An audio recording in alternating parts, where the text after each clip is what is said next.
Hello दोस्तों, कैसे हैं आप सब लोग। आई होप आप सब लोग अच्छे ही होंगे। तो छठ पूजा का महापर्व चल रहा है, जिसके लिए मैं, मम्मी, बाबू हम तीनों लोग जा रहे हैं गांव।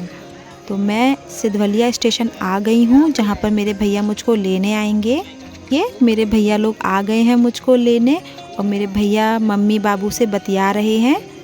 गंगा चा।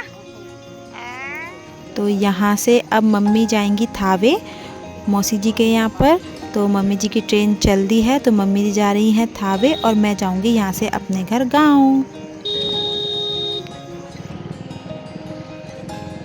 मैं अपने घर पहुंची तो काफ़ी रात हो चुकी थी।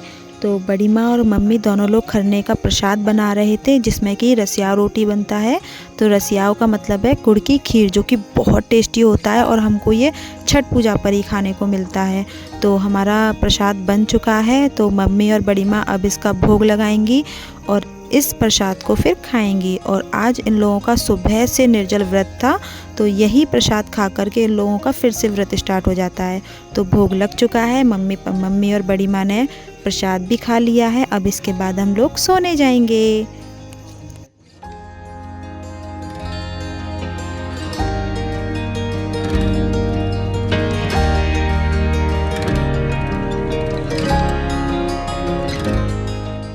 तो सुबह हो गई है, तो सुबह होते ही मैं सबसे पहले घाट पर गई, छठी मैया घाट पर, जहाँ पर शाम को हम आएंगे संध्या आरती के लिए। तो वहाँ पे मैंने देखा सब साफ़ सफाई हो चुकी थी, जो कि बहुत ही अच्छा लग रहा था। फिर लौटते हुए हम लोग अपने खेत में चले गए थे, जहाँ पर धान दबा रहा था।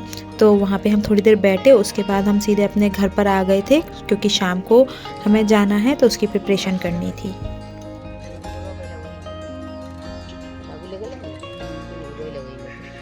काटे के बावे और 5 कट्ठा के निकल गल 5 कट्ठा बा। शाम हो गई थी, तो हम लोग अच्छे से तैयार हो गए। तैयार होने के बाद हम लोग निकल पड़े घाट पर जाने के लिए। तो भैया ने डाला सर पे उठा लिया और मम्मी ने ईंख ले लिया था।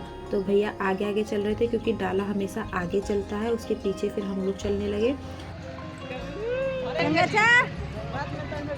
अरे वाह। रास्ते में मुझे बहुत सारी दुकानें दिखी, जिस पे पटाखे थे, मिठाइयाँ थी, पकवान थे। मन तो कर रहा था खा लूँ, लेकिन रोका मैंने खुद को, क्योंकि पूजा करने की मुझे। तो हम लोग फिर घाट पर पहुँचे। बाप रे, घाट पर ना बहुत भीड़ थी, बहुत भीड़। फिर हमने वहाँ पर आराम से अपना डाला रखा, थोड़ी देर बैठे। उसके बाद फिर मम्मी अर्घ देने के लिए गंगा में चली गई, पानी में चली गई। तो वहाँ पर फिर मम्मी ने सूरज देवता जी को अर्घ दिया।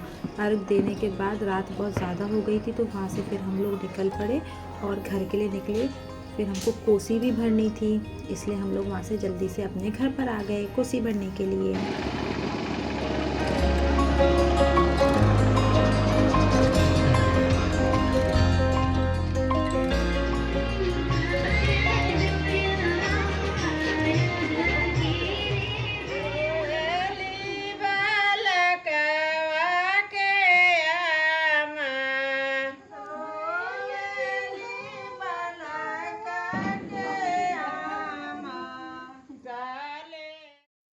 कोसी भर चुका था और अब सुबह के 3 बजे हम लोग सुबह के अर्घ के लिए घाट की ओर निकल पड़े। तो काफ़ी अंधेरा था और ठंड भी लग रही थी। चलते जाइए।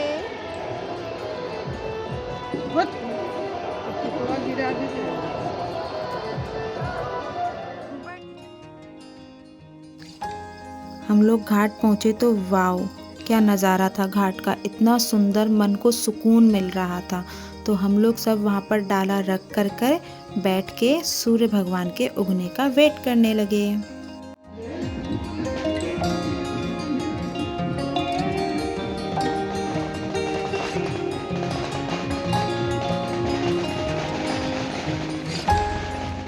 सूर्य भगवान जी का उदय हो चुका है, तो अब सब लोग सुबह का अर्घ देने के लिए पानी में चले गए हैं।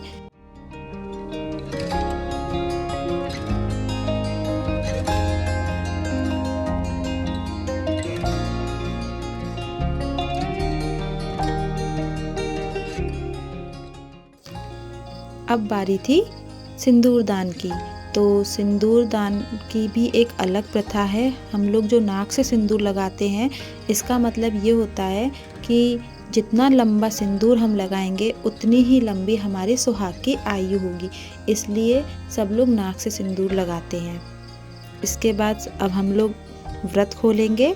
तो व्रत खोलने के बाद सब एक दूसरे का आशीर्वाद लेते हैं, और आशीर्वाद में क्या आशीर्वाद मिलता है ये आपको मैं भी बताती हूँ।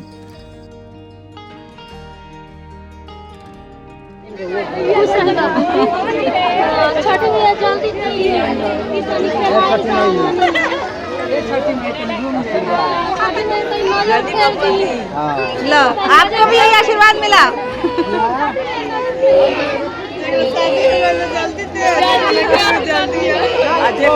जिसकी नहीं हुई उसकी जल्दी शादी हो जाए। बउआ जेकर नकल ओकर बियाह हो। भैया क्या खा रहे हो तुम?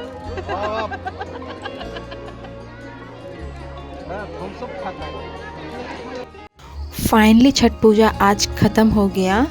4 दिन के निर्जल कठिन उपवास, घाट, मेला सब कुछ आज ख़त्म हो गया, और अब बारी थी वापस अपने घर जाने की।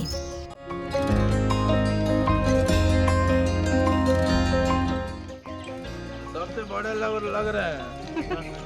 आपके लिए तो इतना हाथ ऊंचा करना पड़ रहा है।